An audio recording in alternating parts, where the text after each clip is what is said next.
একজন আইনজীবী যার নাম মার্ক জাকারবার্গ সামাজিক যোগাযোগ মাধ্যমে এমন একটি সমস্যার মুখোমুখি হয়েছেন যা ভাবতে গেলে অদ্ভুত শোনায়। মার্ক স্টিভেন জাকারবার্গ, যিনি ইন্ডিয়ানার একজন দেওলিপ্ত আইন বিশেষজ্ঞ, বারবার ফেসবুকের কাছে তার অ্যাকাউন্ট বন্ধ হওয়ার ঝুঁকিতে পড়েছেন। মেটা অভিযোগ করছে তিনি হয়তো বিখ্যাত ব্যক্তিকে নকল করছেন। তবে এখানে বিভ্রান্তি শুধু নাম মেলার কারণে, কারণ ফেসবুকের প্রতিষ্ঠাতার নামও মার্ক জাকারবার্গ।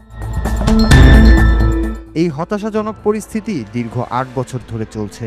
আইনি পেশায় ৩৮ বছরের অভিজ্ঞ এই আইনজীবী উল্লেখ করেছেন, এই সময়ে তার ৫ বার অ্যাকাউন্ট বন্ধ করা হয়েছে, যা ব্যবসায়িক ক্ষতি হিসেবে হাজার হাজার ডলারের সমান। তিনি বলেন, তিনি ফেসবুককে বিজ্ঞাপনের জন্য $১১,০০০ প্রদান করেছিলেন, কিন্তু অ্যাকাউন্ট বন্ধ হওয়ায় সেই অর্থের কোনো সুবিধা পাননি তিনি। তার কথায়, রাস্তার পাশে একটি বিলবোর্ড কিনলেন, কিন্তু পরে তারা সেটার উপর একটি বড় কম্বল দিয়ে ঢেকে দিল। ফলস্বরূপ আপনার টাকা উবে গেল।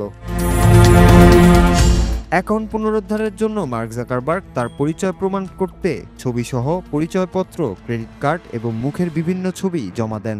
তিনি আদালতে উল্লেখ করেছেন তিনি মার্ক স্টিভেন আর ফেসবুকের প্রতিষ্ঠাতার নাম মার্ক এলিয়ট। এই বিভ্রান্তি এতটাই গভীর যে আগে একবার ওয়াশিংটন রাজ্য ভুল করে তার বিরুদ্ধে মামলা করেছিল। এই ঘটনার পর মেটা তাদের ভুল স্বীকার করে তার অ্যাকাউন্ট পুনরায় চালু করেছে এবং ভবিষ্যতে যাতে এমন ঘটনা না ঘটে তার জন্য পদক্ষেপ নেওয়ার প্রতিশ্রুতি দিয়েছে।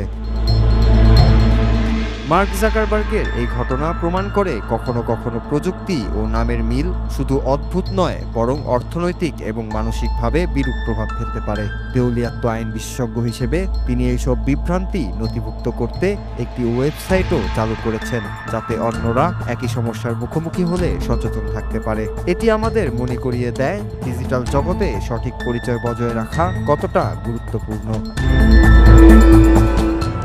Raju, Bangla TV news desk.